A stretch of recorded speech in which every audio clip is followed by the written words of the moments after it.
현금 189억 원이 오늘 바로 입금된다면 무엇을 하시겠습니까?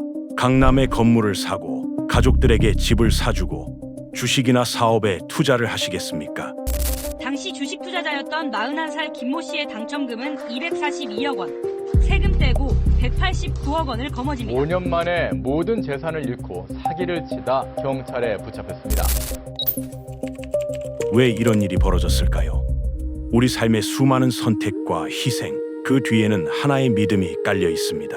더 많이 벌기만 하면 언젠가는 부자가 될 것이라는 믿음. 하지만 문제가 돈의 액수가 아니라 돈의 구조를 이해하는 능력에 있다면 어떨까요? 그렇다면 우리는 처음부터 잘못된 질문을 하고 있는지도 모릅니다.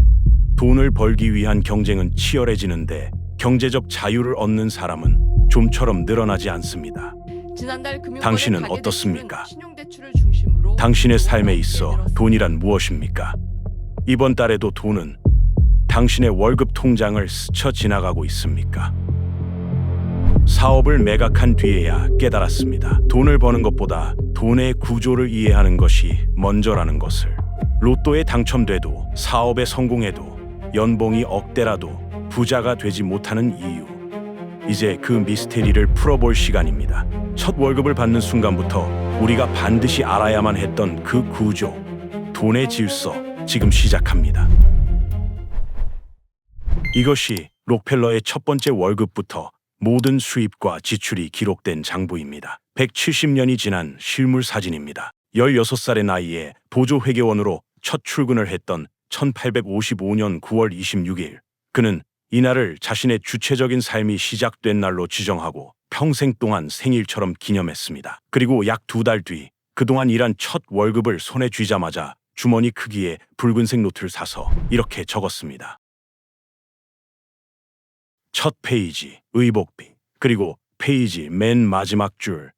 이 금액은 다음 장부로 그대로 넘어갑니다. 기록이 끊기지 않습니다. 세 번째 페이지, 선교기금. 다섯 번째 페이지, 하숙비, 매주 3달러.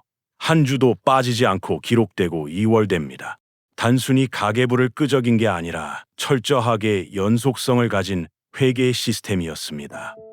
돈을 쓰기 전에 먼저 항목을 나눴습니다. 순서는 기부, 저축, 생활비입니다. 록펠러는 수입이 생기면 먼저 기부를 떼고 그 다음 저축, 나머지로 생활했습니다. 이 장부의 첫 페이지에 이미 세계 최초의 억만장자가 될 사람의 사고방식이 담겨 있었습니다. 16세, 스탠다드 오일의 전신이 된 첫 정유소 설립 8년 전, 돈의 구조는 그때 이미 시작됐습니다. 록펠러는 세계 최고의 부자가 된 후에도 자녀들에게 매주 용돈을 줄 때 이 장부를 똑같이 쓰게 했습니다. 지출을 완벽하게 기록하고 통제하지 못하면 용돈을 삭감했습니다. 기록하지 않으면 관리할 수 없다. 이 구조의 설계가 록펠러 가문이 150년이 지난 지금까지도 부를 유지하는 핵심입니다. 그는 돈을 버는 법보다 돈이 움직이는 구조를 먼저 가르쳤습니다. 그렇다면 반대로 대부분의 사람들은 어떤 구조 안에서 살아가고 있을까요?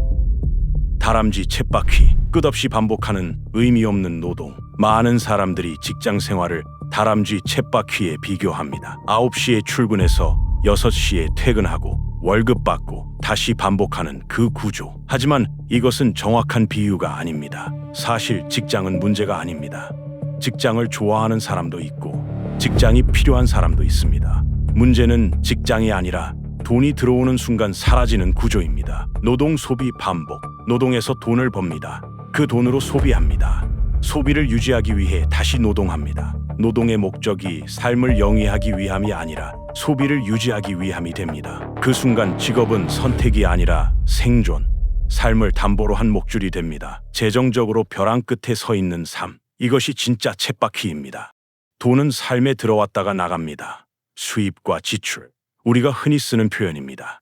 하지만 여기 더 나은 표현이 있습니다. 생산과 소비. 돈은 어떤 형태로든 가치를 생산했을 때 삶에 들어옵니다. 대부분의 사람에게 그 형태는 직업입니다. 반대로 무언가를 소비할 때 돈은 나갑니다. 순자산은 이 두 가지의 관계가 만들어낸 산술적 결과입니다. 잠깐 스스로를 돌아보십시오. 지금까지 삶에 들어왔다 나간 돈을 떠올려 보세요. 그중 지금 손에 남아있는 돈은 얼마입니까? 소득이 높아질수록 소비도 함께 높아집니다.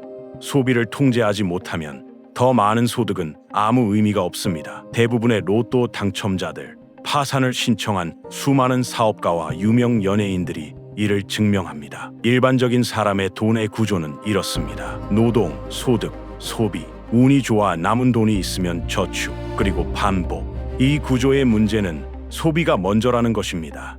쓰고 남은 것을 저축합니다. 저축한 돈은 인플레이션에 그대로 노출되며 가치를 잃고, 노동이 멈추는 순간 시스템도 멈춥니다. 중산층도 크게 다르지 않습니다. 월급이 들어오면 세금이 먼저 나가고 대출받은 돈으로 집을 삽니다. 집은 자산처럼 보이지만 대출 이자, 세금, 유지비가 계속 나갑니다. 부를 가진 사람들의 구조는 다릅니다. 록펠러가 56세에 경영 일선에서 물러났을 때 스탠더드 오일의 직원은 6만 명이었습니다.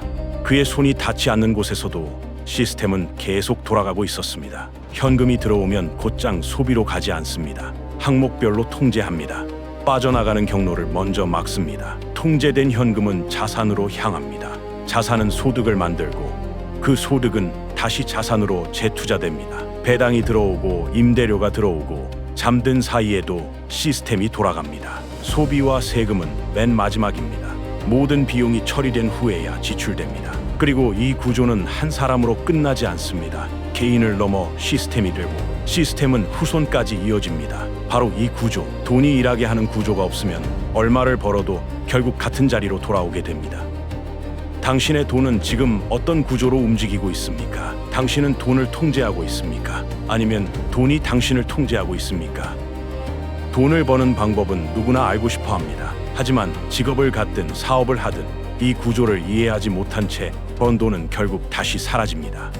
한편으론 간단해 보이지만 이 구조를 만든다는 것은 정말 쉽지 않은 외로운 길입니다. 대부분의 사람들은 이 길의 끝까지 도달하지 못합니다. 정말 많은 사람들이 사업에 성공해도 제자리로, 좋은 직장에 취직해도 제자리로 계속 돌아가게 되는 이유입니다. 하지만 포기하지 않고 끝까지 가는 사람들이 있습니다. 그리고 그 끝에는 두 번 다시 돈이라는 목줄에 매어 쳇바퀴를 돌지 않아도 되는 자유가 기다리고 있습니다. 오늘 영상에서 설명한 내용을 정리한 파일을 만들었습니다. 일반인과 록펠러의 구조를 나란히 볼 수 있는 자료입니다. 저와 이 여정을 함께 하실 분들과 공유하고 싶습니다. 이 길을 걷고 있는 모든 분들께 도움이 되길 바랍니다. 돈의 질서였습니다. 감사합니다.